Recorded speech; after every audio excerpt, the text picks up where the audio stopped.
Menjelang voting di Dewan Perwakilan Rakyat, DPR, Amerika Serikat, AS, pada Rabu, 12 November 2025, sore waktu setempat, nasib pemerintahan federal yang telah terhenti lebih dari 6 pekan akhirnya akan ditentukan.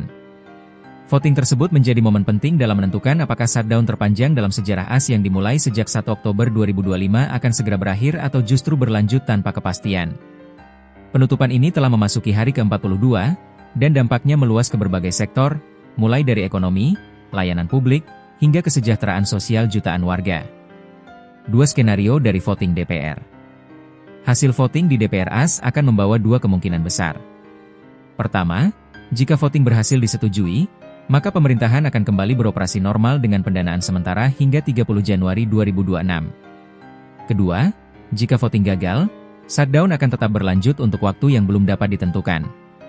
Kedua skenario tersebut akan membawa konsekuensi ekonomi dan sosial yang berbeda, baik di dalam negeri maupun secara global. Dampak terhadap The Fed dan nilai dolar AS. Penutupan pemerintahan AS selama lebih dari 6 minggu menyebabkan publikasi berbagai data ekonomi penting seperti inflasi, tenaga kerja, dan penjualan retail terhenti total. Kondisi ini membuat Federal Reserve, The Fed, kekurangan acuan dalam menilai arah kebijakan moneter menjelang rapat FOMC, Federal Open Market Committee, yang dijadwalkan pada 9-10 Desember 2025. Ketua The Fed Jerome Powell menggambarkan kondisi ini sebagai driving in the fog, atau menyetir di tengah kabut tebal, mengilustrasikan sulitnya membuat keputusan di tengah ketidakpastian tinggi.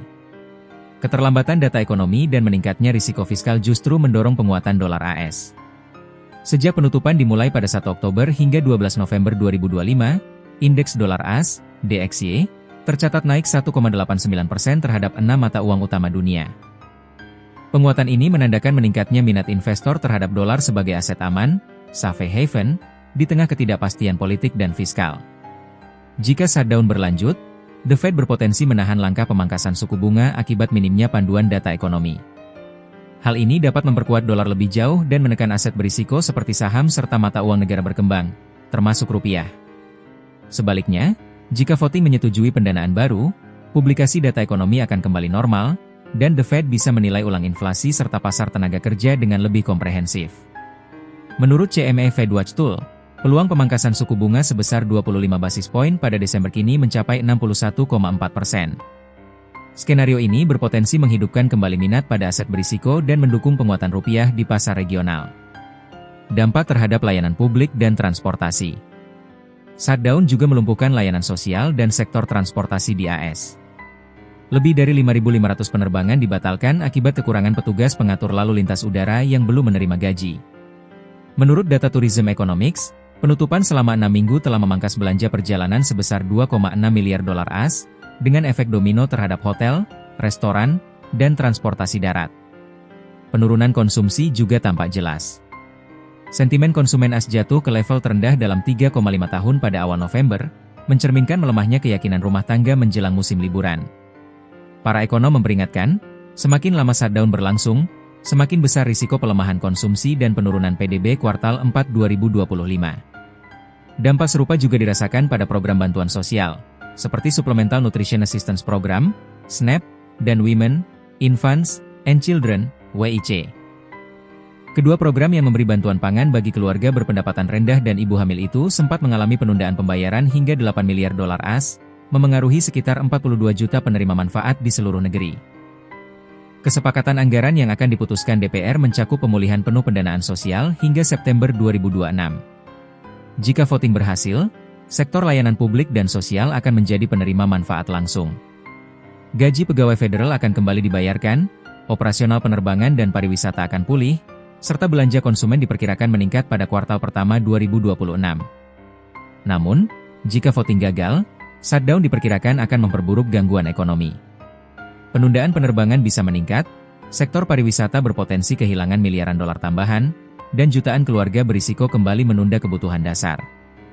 Dampak terhadap pegawai pemerintahan AS. Lebih dari 1,25 juta pegawai federal belum menerima gaji sejak awal Oktober. Total gaji tertunda mencapai 16 miliar dolar AS, atau sekitar 267 triliun rupiah, asumsi kurs Rp16.695 per dolar AS. Keterlambatan ini menekan daya beli dan memperlambat konsumsi di wilayah-wilayah yang bergantung pada belanja pegawai negeri, terutama di Washington DC, Virginia, dan Maryland. Jika shutdown berakhir, pemerintah akan membayar seluruh gaji tertunggak, back pay, dalam beberapa hari setelah operasional kembali normal. Dana ini diperkirakan akan menjadi booster konsumsi rumah tangga menjelang akhir tahun dan awal 2026, dengan dampak positif terhadap sektor makanan, transportasi, dan hiburan. Kembalinya 1,25 juta pegawai ke aktivitas normal juga akan membantu menurunkan risiko perlambatan ekonomi jangka pendek. Sebaliknya, jika shutdown terus berlangsung, tekanan ekonomi akan membesar. Kantor Anggaran Kongres AS, CBO, memperkirakan tingkat pengangguran bisa naik dari 4,3% menjadi 4,7%, sementara pertumbuhan ekonomi kuartal 4 2025 dapat terpangkas hingga 1,5 poin persentase. Efek domino juga dikhawatirkan menjalar ke sektor jasa dan perbankan regional akibat menurunnya daya beli masyarakat. Dunia menanti keputusan. Seluruh perhatian dunia kini tertuju pada Washington. Voting DPR AS malam ini menjadi penentu apakah Amerika Serikat akan mengakhiri shutdown terpanjang dalam sejarahnya, atau justru melanjutkan masa ketidakpastian fiskal dan politik yang telah mengguncang ekonomi global. Apapun hasilnya, keputusan tersebut akan menjadi tolok ukur stabilitas politik dan fiskal AS, serta arah kebijakan ekonomi terbesar dunia menjelang tahun 2026.